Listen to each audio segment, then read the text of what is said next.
25শে June 1975 ভারতীয় গণতন্ত্রের ইতিহাসের এক ভয়ঙ্কর রাত। প্রধানমন্ত্রী ইন্দিরা গান্ধীর ঘোষণার মাধ্যমে পুরো দেশকে এক কঠোর শাসন ব্যবস্থার অধীনে আসতে হয়। মিডিয়া স্তব্ধ হয়ে যায়, বিরোধীরা কারাগারে সাধারণ মানুষের মৌলিক অধিকার কেড়ে নিয়ে হয়। এটা ছিল ভারতের একমাত্র জাতীয় জরুরি অবস্থা, একটি সময় যখন গণতন্ত্রের উপর কালো মেঘ নেমে আসে। জরুরি অবস্থা হঠাৎ করেই ঘোষণা করা হয়নি, এর পিছনে ছিল দীর্ঘ রাজনৈতিক সংকট, আন্দোলন এবং ক্ষমতার লড়াই। 1971 সালে ইন্দিরা গান্ধীর নেতৃত্বে কংগ্রেস আবার ক্ষমতায় আসে, কিন্তু 1974 এবং 75 সালে দেশব্যাপী আন্দোলন শুরু হয়, বিশেষ করে বিহার এবং গুজরাটে। জয়প্রকাশ নারায়ণের নেতৃত্বে সমগ্র দেশে ক্রান্তি ছড়িয়ে পড়ে এবং ইন্দিরার সরকারের বিরুদ্ধে তীব্র বিরোধিতা শুরু করে। 12 জুন 1975 এলাহাবাদ কোর্টের রায় ইন্দিরা গান্ধীর সংসদ সদস্য পদ অবৈধ করে দেয় এবং এই থেকেই শুরু হয় জরুরি অবস্থার সূত্রপাত। নমস্কার, আমার নাম পাপাই। চলুন আজকের ভিডিওর মাধ্যমে তোমাদের সাথে আলোচনা করব যে ইন্দিরা গান্ধীর আমলে যে এমার্জেন্সির কথা আমরা বারবার শুনি, আসলেই এমার্জেন্সির পিছনে কি কি আসল সত্য লুকিয়ে রয়েছে। তো চলো ভিডিওটা শেষ অবধি দেখো, এবং যারা আমার চ্যানেলে এখনও নতুন তারা অবশ্যই সাবস্ক্রাইব করে পাশের বেল আইকনটা প্রেস করো প্রতি রবিবার রাত 8টায় এরকমই নতুন নতুন ভিডিও পাওয়ার জন্য। 12 জুন রায়ের পরে ইন্দিরা গান্ধী প্রবল চাপের মুখে পড়ে যান।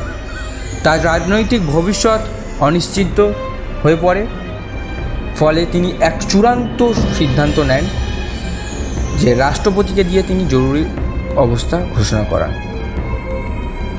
রাতের অন্ধকারে রাষ্ট্রপতি ফারুকুদ্দিন আলী আহমেদ দ্য এমার্জেন্সি ঘোষণা করে। 26শে জুন ভোরবেলা দেশের মানুষ সংবাদপত্র খুলে দেখেন সমস্ত মৌলিক অধিকার স্থগিত হয়ে গেছে এবং সংবাদ মাধ্যমের স্বাধীনতা বন্ধ, কারফিউ জারি, বিরোধী দলনেতাদের গ্রেপ্তার। জরুরি অবস্থার এই ভয়ঙ্কর পরিণতি ছিল সংবাদপত্র সেন্সর করা হলো, যে কোনো সরকার বিরোধী মতামত নিষিদ্ধ হলো, সাধারণ মানুষ ভয়ে নিশ্চুপ হয়ে গেল। সংবাদপত্রের উপর কঠোর নিয়ন্ত্রণ, the Indian express, the Times of ইন্ডিয়ার প্রতিবাদ, সরকারি বিরোধী নেতাদের কারাগারে পাঠানো। এর মধ্যে উল্লেখযোগ্য নাম ছিল মোরারজি দেশাই, জয়প্রকাশ নারায়ণ, অটল বিহারী বাজপেয়ী। গোপন পুলিশি নির্যাতন শুরু হয়, সরকার বিরোধী কর্মকাণ্ডে জড়িত সন্দেহে হাজার হাজার মানুষকে কিন্তু গ্রেপ্তার করা হয়। জরুরি অবস্থার সময় ইন্দিরা গান্ধীর ছেলে সঞ্জয় গান্ধী ছিল তার ছায়াশাসক। তার পরিকল্পনা ছিল ব্যাপক বাধ্যতামূলক পরিবার নিয়ন্ত্রণ কর্মসূচি, গৃহ উচ্ছেদ এবং রাষ্ট্রীয় দমন। জোরপূর্বক পরিবার পরিকল্পনার লক্ষ্যে লক্ষ লক্ষ পুরুষকে নির্বীজকরণ করানো হয়। বস্তি উচ্ছেদ থেকে শুরু করে ছাত্রদের উপর নিয়ন্ত্রণ, সমস্তটাই কিন্তু সেই সময় প্রয়োগ করা হয়েছিল। দিল্লির তুর্কানাম গেট এলাকায় হাজার হাজার মানুষকে কিন্তু গৃহহীন হতে হয় এবং ছাত্র এবং যুবকদের উপর সরকার নিয়ন্ত্রণ কিন্তু সেই সময় বৃদ্ধি করা হয়। গণতন্ত্রের ওই জরুরি অবস্থার সমাপ্তিটা ঠিক কীভাবে হয়েছিল? 1977 সালের শুরুতে জনসাধারণের মধ্যে তীব্র বিক্ষোভ দেখা দেয়। আন্তর্জাতিক চাপ ও জনগণের মতামতের জন্য ইন্দিরা গান্ধী কিন্তু বাধ্য হয় নির্বাচন ঘোষণা করতে। 1977 সালে নির্বাচনে কংগ্রেস ইন্দিরা গান্ধীর নেতৃত্বে চরম পরাজয়ের মুখে পড়ে এবং জনতা পার্টি ক্ষমতায় আসে। মোরারজি দেশাই হন ভারতের নতুন প্রধানমন্ত্রী। ইন্দিরা ও সঞ্জয় গান্ধীকে কিন্তু জরুরি অবস্থার আনুষ্ঠানিকভাবে শেষ করতে হয় এবং ক্ষমতা হস্তান্তর করতে হয়।